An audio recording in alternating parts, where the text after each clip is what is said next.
The Central Intelligence Agency of the United States poured billions of dollars into the vacuum of space to become entirely invisible to the terrifying radar networks of the KGB.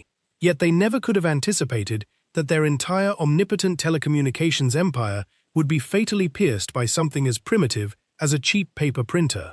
Right now, you are about to step directly into the pulsing core of one of the greatest mechanical and electronic marvels ever engineered, which simultaneously became the site of the most devastating counterintelligence catastrophe in the history of the Cold War. The city of Moscow in the 1980s was not merely the political capital of the Soviet Empire, it was a literal invisible fortress constructed from dense electromagnetic fields and the most impenetrable photoelectric iron curtain on the planet. Any intelligence operative deployed into this hostile territory had to survive against a colossal, relentless counter-espionage machine that operated 24 hours a day, 7 days a week, without a single moment of fatigue. Above the grey, brutalist rooftops of the Kremlin and heavily guarded secret installations scattered across the frozen city, massive mechanical radar dish antennas of the KGB rotated continuously, sweeping across every known radio frequency with the cold, unforgiving precision of a surgeon's scalpel. The sheer physical and psychological pressure crushing down on the clandestine network of American human intelligence assets was a metric that simply could not be quantified. In an environment where every single oscillation of the electromagnetic spectrum was monitored with such lethal intensity, utilizing any traditional protocol of radio communication was essentially signing your own immediate death warrant. The KGB had engineered a terrifyingly efficient radio triangulation system built upon the merciless laws of absolute mathematics and physics. If an illegal radio transmission sparked into the frigid air and lingered for anything longer than exactly 3 seconds, a sprawling network of mobile frequency hunting stations, heavily camouflaged as ordinary civilian delivery trucks, would instantly lock onto the physical coordinates of the broadcast source. The triangulated grid would snap shut like a steel trap, isolating the target with a physical margin of error measuring less than 10 square meters. You cannot outrun an enemy who does not track you with their physical eyes, but rather hunts you by feeling the very physical wavelengths bleeding through the brick and mortar of your safe house. To punch a hole through this wall of electromagnetic death, the most brilliant engineering minds in America fabricated an utterly insane mechanical and electronic solution known as the miniature satellite burst transmitter. This device was not a standard two-way radio, it was an absolute miracle of primitive digital data compression.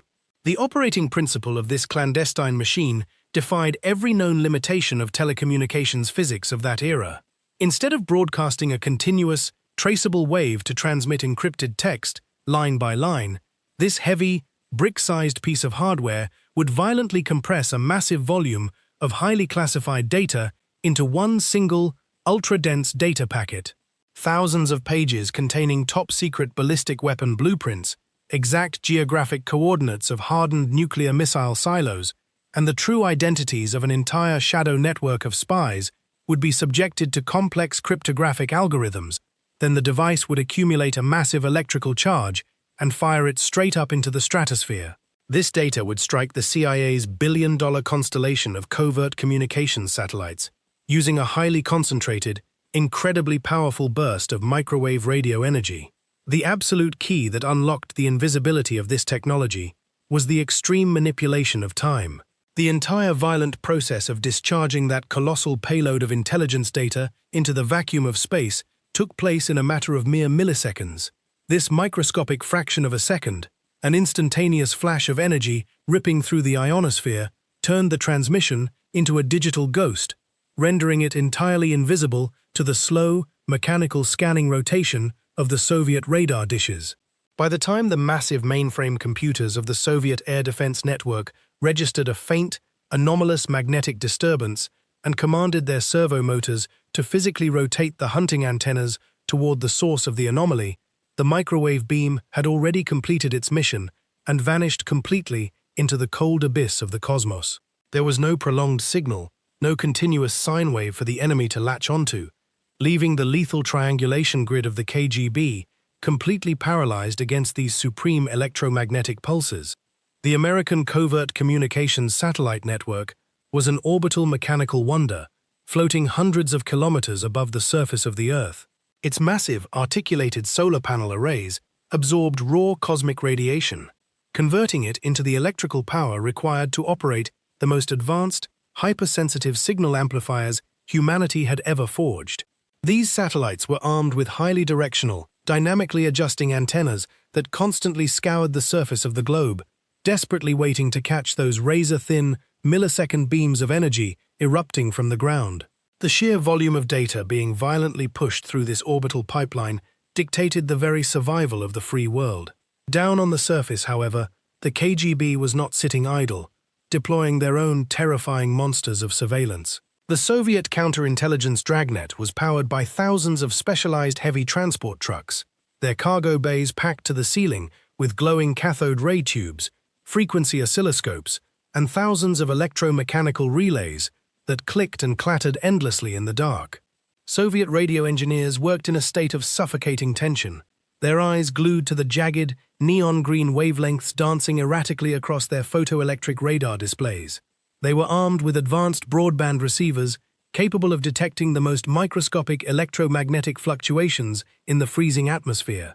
The invisible war between the American burst transmitters and the Soviet wave hunters was an apocalyptic arms race measuring the exact precision of quartz timing crystals against the raw discharge power of high-voltage capacitors.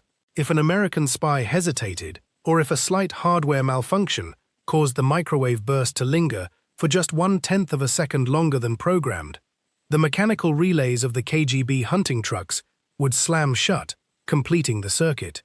A deafening alarm would shatter the silence of the underground command center, and heavy armored vehicles would roar to life, tearing through the snow to lock down entire city blocks. The life of a top-tier intelligence asset would be brutally extinguished over a physical miscalculation of a single millisecond. In the dead of winter, amidst the -20°C frost of Moscow, a highly decorated general of the Soviet Red Army, secretly operating under a CIA codename, walked silently across the thick snow blanketing Red Square. His heavy, gloved hand reached deep into the thick pocket of his woolen overcoat, his thumb resting gently on the small, spring-loaded mechanical firing button of his concealed burst transmitter. A single, deliberate press. Instantly, an invisible beam of highly charged microwave energy tore through the gray, freezing sky, launching a massive cache of classified weapon schematics into orbit, bouncing off the satellite array, and striking the secure mainframe servers back at Langley with absolute impunity.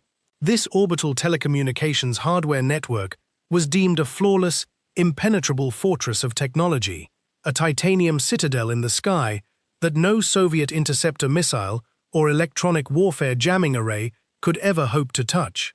The Central Intelligence Agency grew dangerously arrogant, fully believing they had decisively won the digital front of the Cold War. But they were disastrously, tragically wrong. The KGB never actually needed to engineer a more expensive machine to hack into the American satellites. They chose a far more brutal, far more primitive path. They chose to bypass the encryption and hack directly into the absolute weakest, cheapest, and most easily corrupted component of the entire billion-dollar communications machine. They exploited a physical vulnerability known as the bandwidth of human greed. No quantum supercomputer matrix, no matter how infinitely complex its encryption algorithms might be, and no orbital constellation of billion-dollar satellites can ever defend a nation against a single man possessing the authorized security clearance to walk straight through a physical metal detector carrying a plastic trash bag. This is the absolute, terrifying paradox of all modern mega-engineering and cybersecurity infrastructures. We build towering fortresses of impenetrable digital steel. We deploy radar networks that can detect a millimeter of movement in the upper atmosphere. Yet we leave the front door wide open for the human element. Deep within the heavily fortified, subterranean levels of the Central Intelligence Agency headquarters in Langley, Virginia, a massive electronic brain hummed continuously in the dark. This was the central mainframe, an absolute titan of primitive computing architecture. The physical architecture of the CIA's database was a marvel of the late 20th century. Colossal IBM mainframe computers, operating on massive magnetic reel-to-reel tapes, formed the very nervous system of the agency. The industrial cooling systems roared like heavy jet engines, simply to keep the massive processors from physically melting down under the extreme thermal load of encrypting global intelligence. Every single byte of data was physically written onto iron oxide-coated tape, spinning at high velocities inside reinforced steel cabinets. These cabinets were isolated within environmentally controlled cleanrooms, shielded from external electromagnetic pulses, and guarded by multiple layers of biometric access control points. The digital perimeter of this machine was guarded by the most complex cryptographic software ever written by the National Security Agency. Any external cyber intrusion attempt would be instantaneously detected and brutally severed. It was a closed loop, an air-gapped fortress. No modem or telephone line connected this core to the outside world. To steal the data, you had to physically stand inside the machine's domain. However, the system possessed a catastrophic, fundamental design flaw. It was a physical blind spot built into the very core of its electronic logic. The encryption was completely invincible against outsiders, but it was absolutely powerless against an insider possessing a legally verified digital identity code. Enter Aldrich Ames, a senior officer who eventually became the chief of the counterintelligence branch of the CIA's Soviet division. Ames held a top-secret sensitive compartmented information clearance. In the mechanical hierarchy of the CIA, he was not a replaceable gear. He was the operator who held the master key to the control panel. He had unrestricted, unquestioned access to the true identities, operational coordinates, and highly classified payment ledgers of every single human intelligence asset operating deep within the Soviet Union. The mechanical engine driving this unprecedented betrayal was not ideological. It was purely financial. The crushing weight of a divorce settlement and the exorbitant lifestyle demands of a new marriage created an immense physical and psychological pressure within Ames. The structural materials of his loyalty fractured under the stress. To protect the integrity of its human cogs, the CIA relied heavily on a mechanical screening device, the polygraph machine. This lie detector was an electromechanical instrument designed to measure physiological responses. It tracked minute fluctuations in cardiovascular activity, respiratory rate, and electrodermal conductivity. When a human lies, the autonomic nervous system triggers a measurable physical reaction. Blood pressure spikes, sweat glands activate, and the pneumograph tubes wrapped tightly around the chest detect a change in breathing volume. But Ames understood that the polygraph was merely a machine reading physical inputs. It was not reading a soul, it was reading mechanical biology. By employing incredibly simple physical countermeasures, specifically the mechanical control of his diaphragm, to regulate his breathing cycles and deliberately relaxing his muscle tension during critical questions, Ames completely nullified the diagnostic capability of the machine. The electromechanical needles of the polygraph traced a smooth, steady line across the scrolling graph paper, mathematically verifying the integrity of a man who had already made the calculated decision to dismantle the entire American intelligence apparatus. The actual theft of these secrets was devastatingly low-tech. It did not involve sophisticated wiretaps, encrypted microdots, or burst transmitters. Inside a secure, windowless vault, deep within the Langley complex, Ames sat alone, his face illuminated by the eerie, pale green glow of a cathode ray tube monitor. He bypassed the digital locks by simply typing in his authorized credentials. He accessed the core database. The mechanical keys of his keyboard clicked with a hollow, rhythmic finality as he executed the command to print. He did not extract a few files. He systematically ordered the machine to print out thousands of pages of raw, unredacted intelligence. The printing process itself was a loud, aggressive mechanical operation. The heavy-duty impact printers utilized a solid metal printhead, striking an ink-soaked ribbon against the paper with extreme kinetic force. Each character printed was a physical collision. As the printer roared, churning out the continuous fan-fold paper with its perforated edges, the digital phantoms of the satellite network were being violently converted into cold, hard, physical evidence. Ames watched the paper pile up. The machine was indiscriminately transferring the lives of generals, scientists, and covert operatives into physical targets. Once the printing was complete, he violently tore the thick stacks of paper along their perforations. The sheer volume of paper was a logistical problem in itself.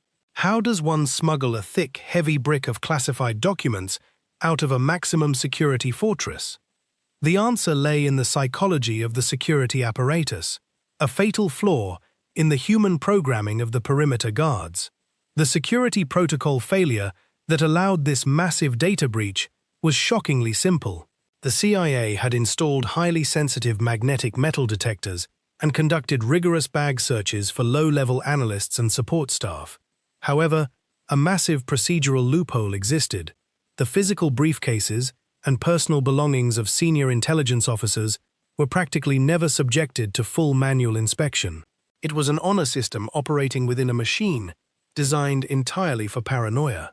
Ames took the massive stack of freshly printed, top-secret documents weighing several kilograms and simply stuffed them into ordinary, opaque plastic grocery bags. He picked up the plastic bags, walked out of his office, strolled right past the armed perimeter security guards, and exited the compound without a single alarm sounding. The billion-dollar electronic shield of the CIA was completely bypassed by a man carrying his lunch and the names of doomed men. The most closely guarded nuclear and military secrets of the United States, data that had been secured by orbital satellites and millisecond microwave bursts, were not compromised by advanced technology. They were about to be physically handed over to the KGB using the most primitive, analog communication technology known to human history, a single piece of white chalk. The speed of light, the ultimate physical speed limit of the universe harnessed by the CIA's orbital satellite constellation, was utterly defeated by a single, horizontal line of white chalk drawn on a blue mailbox in Washington, D.C. To completely bypass the incredibly dense, highly sophisticated signals intelligence dragnet operated by the Federal Bureau of Investigation on American soil, Aldrich Ames and his Soviet handlers systematically abandoned all forms of electronic and digital communication. They reverted to the absolute most primitive, untraceable protocol in the history of human espionage, the analog dead drop. There were no encrypted radio frequencies for the FBI to intercept, no digital data packets to trace through fiber optic cables, and no acoustic anomalies to record. The communication protocol was entirely physical, relying on pure geographic isolation and kinetic action. Ames would physically walk out of the heavily guarded fortress of Langley and travel to a predetermined, isolated street corner in the suburbs. Taking a standard piece of industrial blackboard chalk, he would drag it across the cold, painted metal surface of a postal collection box. This remarkably simple, microscopic friction of calcium carbonate grinding against steel was the kinetic trigger of a catastrophic intelligence failure. It was a purely visual, physical beacon, requiring no power source and emitting no electromagnetic signature. Yet it successfully alerted a KGB handler that a massive payload of stolen top-secret intelligence was primed and ready for physical transfer. The actual exchange mechanism involved absolutely no advanced technology whatsoever. The heavy plastic trash bags, loaded to the brim with the printed identities, operational coordinates, and payment schedules of the entire American clandestine network, were physically deposited beneath the rusting steel girders of an abandoned bridge or shoved deep inside a rotting log in a dense public park. In exchange for the lives of these men, Ames retrieved heavy, reinforced leather briefcases packed tight with bundled, untraceable $100 bills. The transaction was a terrifyingly simple exchange of physical mass. Highly classified paper traded for untraceable fiat currency. Back in the freezing, brutalist heart of Moscow, deep within the subterranean concrete walls of the KGB's Lubyanka headquarters, the physical list provided by Ames finally arrived. Soviet counterintelligence officers, operating under conditions of extreme secrecy, immediately initiated a massive, relentless data synthesis operation. They took the physical names, the exact geographical coordinates of safe houses, and the operational timelines provided by the American traitor, and began mechanically cross-referencing them against massive, towering archives of photoelectric radar data. For years, the Soviet radar arrays and mobile tracking trucks had occasionally registered those microscopic, anomalous millisecond bursts of microwave energy, but their computers could never successfully pinpoint the exact source or identify the human operator behind the transmission. They had the electromagnetic ghosts, but they lacked the physical bodies. Now, The missing variables of the ultimate counterintelligence equation had been handed to them on a silver platter. The physical identities and movement logs of the American spies perfectly aligned with the geographic and temporal anomalies recorded by the Soviet radar grids. The mathematical equation of betrayal was finally complete, rendering a zero-sum result for the CIA. The KGB locked onto their human targets with absolute, terrifying, mathematical precision. When the Soviet hammer finally fell, it fell with the violent, unforgiving mechanical precision of a military execution. As the pitch-black, freezing night enveloped the sprawling metropolis of Moscow, heavily armed, specialized tactical assault teams of the KGB's elite Alpha Group mobilized across the city in absolute radio silence. There were to be no arrests, there were to be no interrogations, and there was to be no quarter given.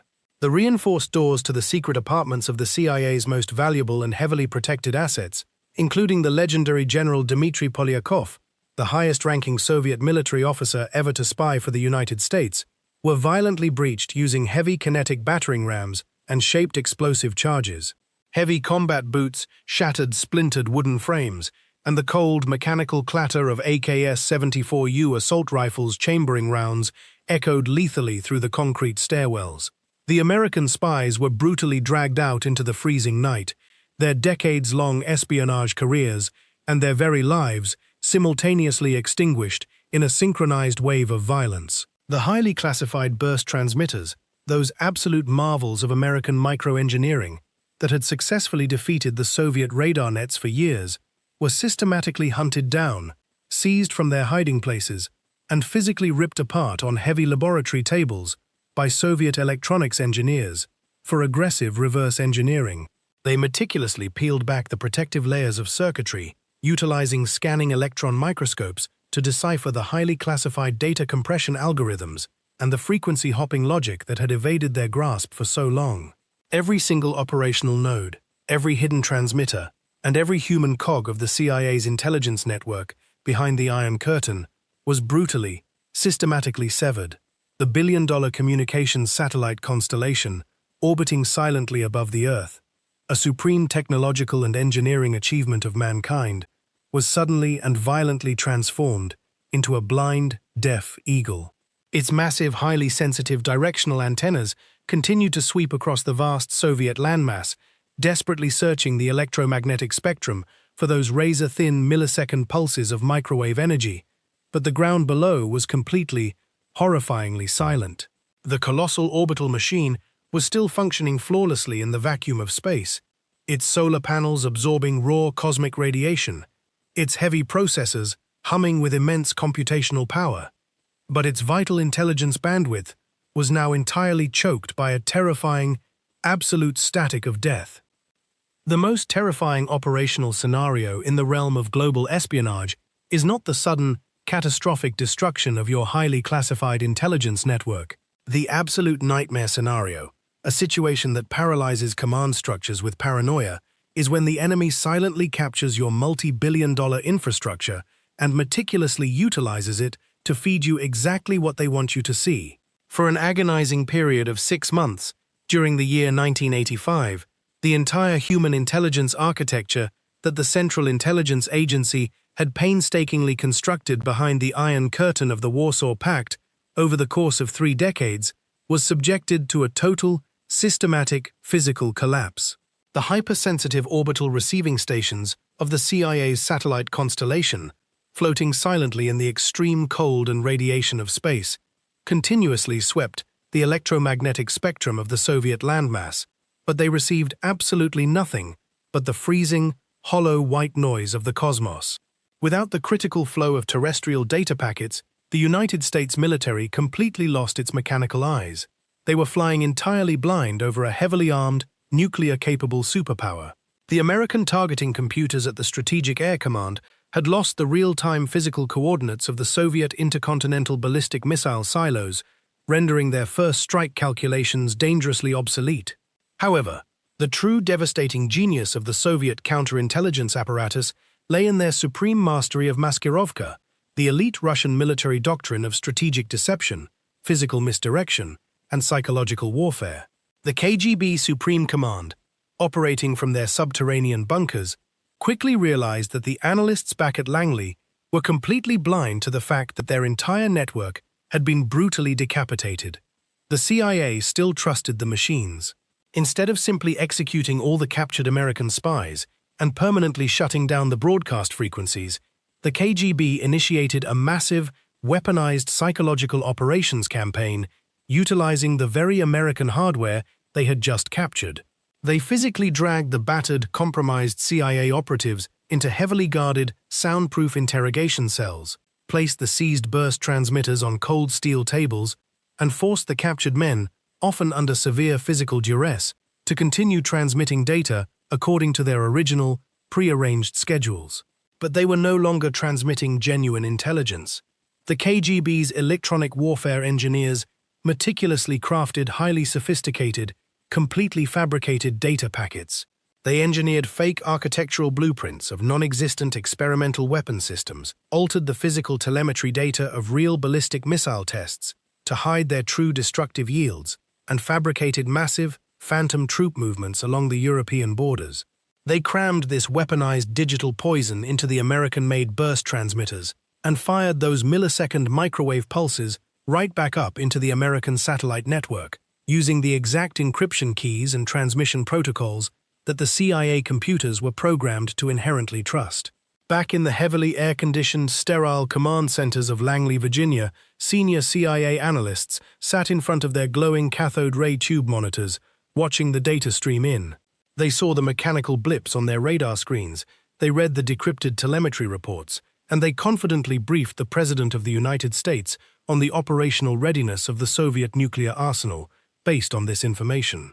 They were completely oblivious to the horrifying reality that every single byte of data illuminating their screens was an electronic ghost, a highly orchestrated digital illusion directed from the basement of the Lubyanka. The billion-dollar American intelligence machine was actively, greedily digesting highly toxic information, poison injected directly through its most secure, air-gapped orbital pipelines.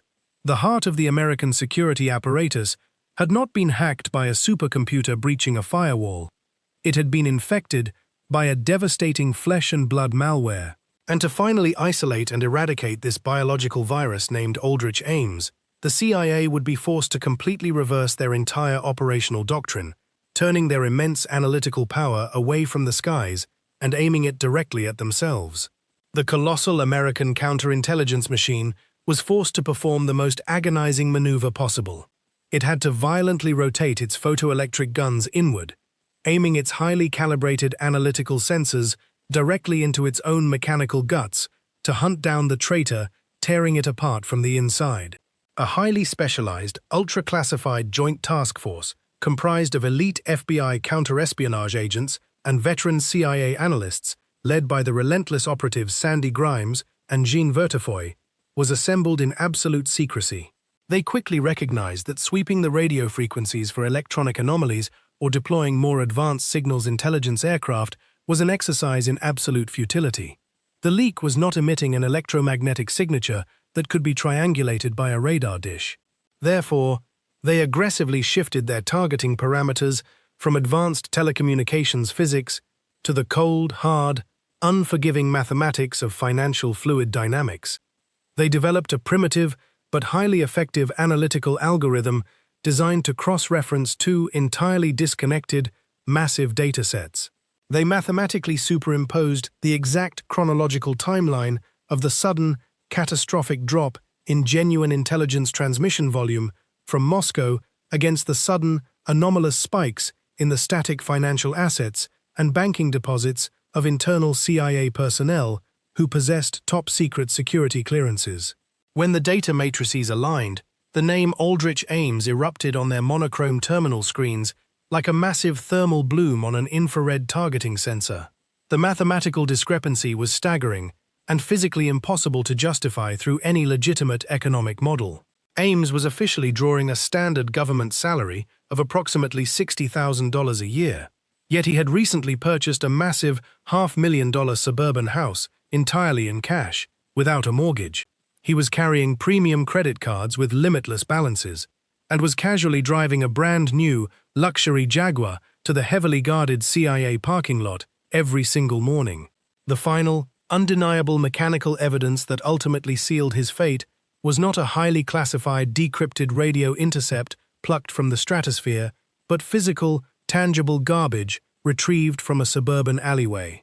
In February of 1994, heavily armed FBI tactical surveillance units, who had been tracking his physical movements for months, finally swarmed Ames's vehicle and placed him under federal arrest. When forensic evidence teams aggressively tore apart his physical surroundings, they discovered the ultimate black box of his unprecedented betrayal. Buried deep within his household trash was a discarded, carbon-inked typewriter ribbon. When physical technicians in a secure laboratory manually spooled the fragile ribbon backward and held it up to intense halogen light, they could read the exact physical indentations of the letters Ames had typed to arrange dead drops and coordinate payments with his KGB handlers. A shredded yellow sticky note containing the highly classified geographic coordinates of a Soviet meeting site was painstakingly reassembled, piece by piece, under heavy optical microscopes. The final operational damage assessment was absolutely staggering. Over his career, Aldrich Ames had been mechanically exchanging the lives of over 30 highly placed American operatives, many of whom were subsequently executed by firing squad, for heavy duffel bags of untraceable cash. He eventually accumulated over $4.6 million from the Soviet Union, securing his dark legacy as the most highly compensated, devastating human asset in the history of global espionage. The catastrophic fallout from this single physical breach fundamentally and violently redefined the entire architectural foundation of global intelligence security infrastructure. So, if you are a subscriber to the Time Weaver, you must remember this chilling operational truth. A nation can pour infinite financial resources into forging an orbital communications network out of aerospace-grade titanium. You can equip your subterranean mainframe servers with theoretical, quantum-resistant encryption algorithms, and you can achieve data transmission speeds measured in microscopic fractions of a millisecond. But absolutely all of that theoretical, high-tech security becomes entirely meaningless the exact moment the human being sitting in front of the mechanical keyboard can be physically bought. In the relentless pursuit of building the ultimate, impenetrable security machine, the most brittle, easily fractured gear in the entire system will always be the human heart. The Central Intelligence Agency of the United States poured billions of dollars into the